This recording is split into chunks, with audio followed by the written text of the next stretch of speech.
Les mille et une nuits, traduit par Antoine Galland, nuit 224. Les gens qui cueillaient du poivre, continua Sinbad, vinrent au-devant de moi. Dès qu'ils me virent, ils me demandèrent en arabe qui j'étais et d'où je venais. Ravi de les entendre parler comme moi, je satisfis volontiers leur curiosité en leur racontant de quelle manière j'avais fait naufrage et étais venu dans cette île où j'étais tombé entre les mains des Noirs. « Mais ces Noirs, me dirent-ils, mangent les hommes. Par quel miracle êtes-vous échappé à leur cruauté ?» Je leur fis le même récit que vous venez d'entendre, et ils en furent merveilleusement étonnés. Je demeurai avec eux jusqu'à ce qu'ils eussent amassé la quantité de poivre qu'ils voulurent, après quoi ils me firent embarquer sur le bâtiment qui les avait amenés, et nous nous rendîmes dans une autre île d'où ils étaient venus. Ils me présentèrent à leur roi, qui était un bon prince. Il eut la patience d'écouter le récit de mon aventure, qui le surprit. Il me fit donner ensuite des habits et commanda qu'on eût soin de moi. L'île où je me trouvais était fort peuplée et abondante en toutes sortes de choses, et l'on faisait un grand commerce dans la ville où le roi demeurait. Cet agréable asile commença à me consoler de mon malheur, et les bontés que ce généreux prince avait pour moi achevèrent de me rendre content. En effet, il n'y avait personne qui fût mieux que moi dans son esprit, et par conséquent, il n'y avait personne dans sa cour ni dans la ville qui ne cherchât l'occasion de me faire plaisir. Ainsi je fus bientôt regardé comme un homme né dans cette île, plutôt que comme un étranger. Je remarquai une chose qui me parut bien extraordinaire. Tout le monde, le roi même, montait à cheval sans bride et sans étrier. Cela me fit prendre la liberté de lui demander un jour pourquoi sa majesté ne se servait pas de ces commodités. Il me répondit que je lui parlais de choses dont on ignorait l'usage en ces états. J'allai aussitôt chez un ouvrier, et je lui fis dresser le bois d'une selle sur le modèle que je lui donnais. Le bois de la selle achevé, je le garnis moi-même de bourre et de cuir, et l'ornai d'une broderie d'or. Je m'adressai ensuite à un serrurier, qui me fit un morse de la forme que je lui montrais, et je lui fis faire aussi des étriers.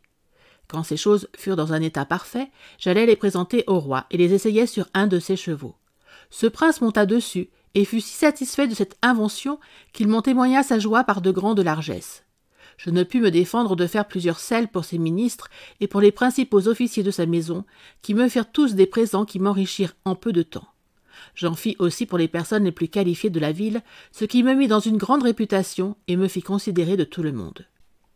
Comme je faisais ma cour au roi très exactement, il me dit un jour « Sinbad, je t'aime, et je sais que tous mes sujets qui te connaissent te chérissent à mon exemple. J'ai une prière à te faire, et il faut que tu m'accordes ce que je vais te demander. » « Sire, lui répondis-je, il n'y a rien que je ne sois prêt de faire pour marquer mon obéissance à votre majesté. Elle a sur moi un pouvoir absolu. »« Je veux te marier, répliqua le roi, afin que le mariage t'arrête en mes états, et que tu ne songes plus à ta patrie. » Comme je n'osais résister à la volonté du prince, il me donna pour femme une dame de sa cour, noble, belle, sage et riche.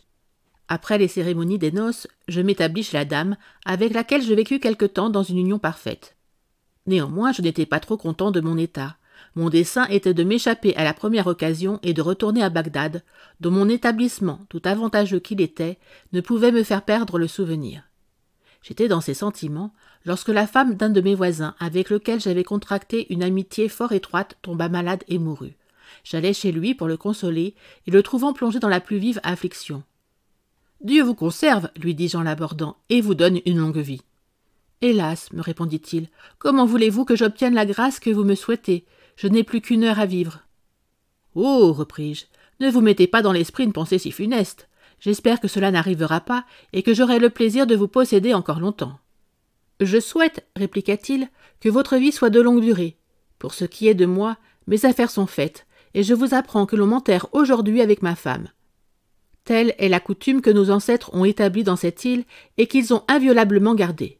Le mari vivant est enterré avec la femme morte, et la femme vivante avec le mari mort.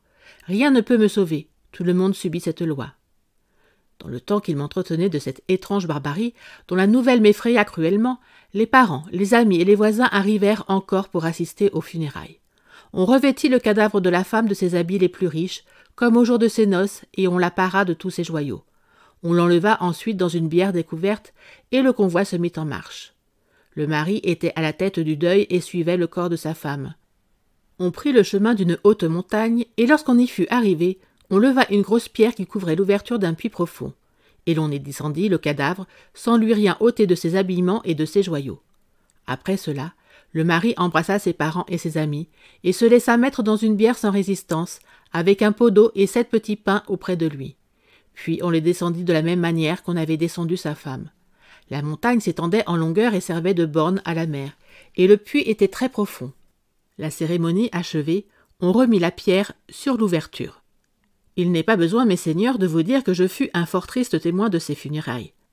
Toutes les autres personnes qui y assistèrent n'en parurent presque pas touchées, par l'habitude de voir souvent la même chose. Je ne pus m'empêcher de dire au roi ce que je pensais là-dessus. « Sire, lui dis-je, je ne saurais assez m'étonner de l'étrange coutume qu'on a dans vos États d'enterrer les vivants avec les morts. J'ai bien voyagé, j'ai fréquenté des gens d'une infinité de nations, et je n'ai jamais ouï parler d'une loi si cruelle. »« Que veux-tu, Sinbad ?» me répondit le roi. « C'est une loi commune, et j'y suis soumis moi-même.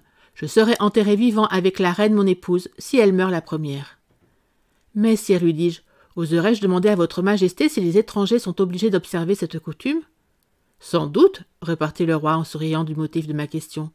Ils n'en sont pas exceptés lorsqu'ils sont mariés dans cette île. » Je m'en retournai tristement au logis avec cette réponse. La crainte que ma femme ne mourût la première et qu'on ne m'enterrât tout vivant avec elle me faisait faire des réflexions très mortifiantes. Cependant, quel remède apporter à ce mal? Il fallut prendre patience et m'en remettre à la volonté de Dieu. Néanmoins, je tremblais à la moindre indisposition que je voyais à ma femme, mais hélas, j'eus bientôt la frayeur tout entière. Elle tomba véritablement malade et mourut en peu de jours. Scheherazade, à ces mots, mit fin à son discours pour cette nuit. Le lendemain, elle en reprit la suite de cette manière. Merci d'avoir écouté cette vidéo.